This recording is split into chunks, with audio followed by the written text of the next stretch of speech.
This video is about evaluating limits analytically. This word analytically here basically means algebraically.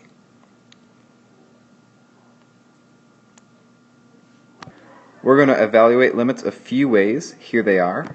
First is just using basic properties of limits, and then there are the factor, cancel, and rationalizing techniques. And then the last one, it's in your book, it's called the squeeze theorem.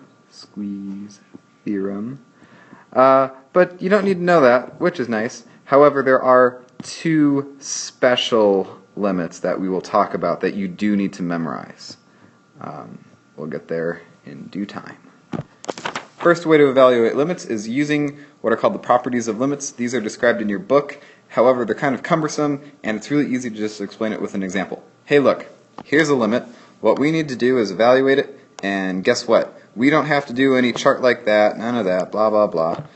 Instead, what we can do is plug it in and see what happens. All right, so let's plug it in.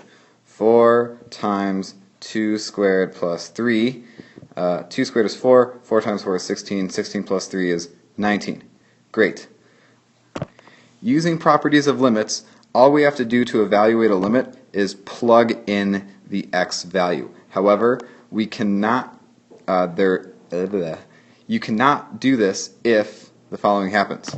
We can't break the rules of math. And so if you plug in your x value into the limit and you get something that divides by 0, that is not good, and we need to find another way of doing it. However, for any of the other ones where you can just plug in the x value, great.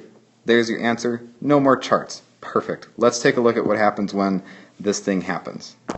The first thing you want to try if you get a problem where you're dividing by 0 is to try to do the factor cancel method. So here's a problem where that happens. Very clearly, we can see that if we plug in x equals -3, we get -3 plus 3, which is 0, and we get something over 0, which is bad. We don't want that. So we can use the fact that because this is a limit, remember that x does not equal -3, and that's going to allow us to do something very special. It allows us to factor the top of this equation. So if we factor the top, here's what we get. Very nice. We get x plus 3, x minus 2. 3 times -2 is -6, and 3 minus 2 is +1, in case you're wondering how I did that. But notice, if x is not equal to -3, that essentially means that these two can cancel and nothing bad will happen in terms of the rest of the fraction. So these two cancel, and then what we're left with is a new limit that is still equal to the old limit, and it's a lot easier to evaluate because now it's just x minus 2. And hey, we can plug this in, not have to worry about dividing by 0, and our answer is -5. So, first thing to try it is the factor cancel method. If you can factor the top or the bottom and make that division by 0 go away, great, do it. Other times, you might not be able to do that. Here's an example of a limit problem where you're not able to factor and cancel. Boo, I don't like square roots either, but we have to deal with them somehow. Here's how you're going to deal with a problem with a square root. The technique is called rationalizing, and what we're going to do is we're going to multiply by 1 in a fancy form. Here's what it looks like. I simply rewrite the original limit. Notice that I put parentheses up here at the top. That's going to help me remember to distribute. And then I multiply by 1 in this really interesting form here. Right? Notice that it is 1 because it's the same thing on the top and bottom. Notice that the way I picked this special fraction is that I took the original thing, so the square root of x plus 1, and the 1, and I changed the negative sign to be a positive. This has a special name. It's called the conjugate. It's called the conjugate. And now we're going to multiply out the top.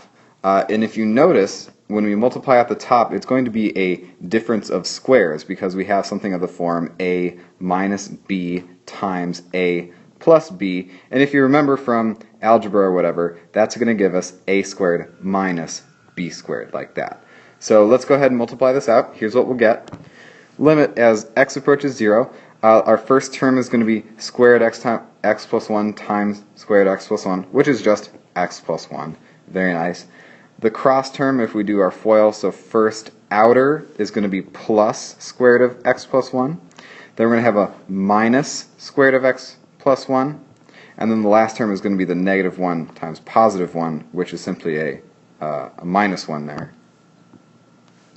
And then on the bottom, we have x, the original x, and then times that fraction that was on the bottom. So we have x times, parentheses, square root of x plus 1, and then a plus 1 outside the square root. Let's go ahead and simplify this. Notice that I'm never dropping this x, or this limit symbol as I do this, because I still haven't plugged in 0 to evaluate it, so make sure that you don't drop the limit. Hey, as we cancel this, look what happens. We have a plus 1 and a minus 1. Those go away, and then this plus and this minus cancel out. And so all on top that we're left with is the x. So we have the limit of x divided by, on the bottom we have x and then the rest of the square root thing, keep it in blue, root x plus 1, and then a plus 1 at the end. Hey, almost done. Really quick, what's going to happen with these x's? They're going to cancel out, and you are still left with a 1 on top. Make sure that you don't forget that. But now, this is great, because now we can plug in 0, right? The square root of 0 plus 1 is just 1, and then we have so this here is 1, 1 plus 1 is 2, and then we have 1 divided by 2. So this limit eventually works out to be 1/2 using the rationalization technique. Again, what you're going to do is, if you have a square root, you're going to multiply by the conjugates, do some algebra, and what happens is that you should be able to cancel out that original x in the bottom to be able to substitute in that limit. Perfect. Now we get to talk about trig, everybody's favorite. Yay! The way that trig limits work is, guess what? As long as you don't divide by 0, you can plug in the number and you're good to go. So if we have the limit as x approaches 0 of cosine of x, easy. Plug in cosine of 0. The cosine of 0 is 1. You're done. Great. Now, there are some special trig limits that you do need to memorize. Here they are. The first one should look familiar because it was on your earlier classwork from section 1.2, and you did a t-chart with this.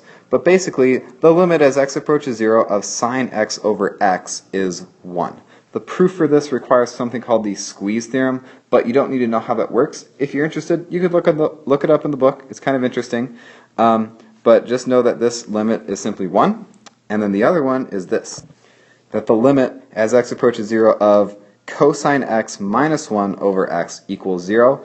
Again, this was also in that old assignment. This, I believe, was number 7 from section 1.2. And this one was number 8 from section 1.2. So if you want to go back and look at those t-charts to convince yourself that those limits are in fact 1 and 0, great, go ahead and do that. I'm going to do a quick example with this one just to see a variation on how this might show up on a test, quiz, AP exam, real life, etc.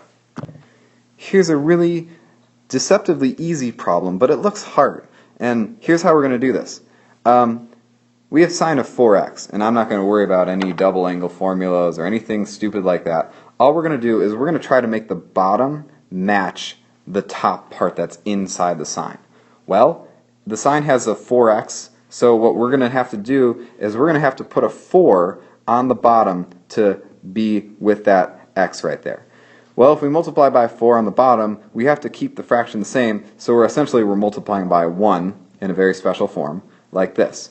And if I rewrite our limit, we'll have the limit as x approaches 0 of 4, the green 4, sine of 4x from the original problem, divided by the green 4, and then the x from the original problem. And here's how I want to group this. Notice that you have a 4x and a 4x, and you have this right there, and x is going to 0, which means that the stuff inside the sine is going to 0, and the stuff on the bottom is going to 0, which means by this last limit here, which means by this limit here, that this whole thing in blue is just going to go to 1. Perfect. So our limit, our final limit, is equal to 1 times, wait, don't forget that green 4, it's still there. So our final limit is simply equal to 4. So if this kind of problem shows up again, just remember, multiply the bottom to match whatever is inside that sign, and then that top part will stay with you till the end of the problem. Feel free to ask questions in class about this. It is a little bit tricky.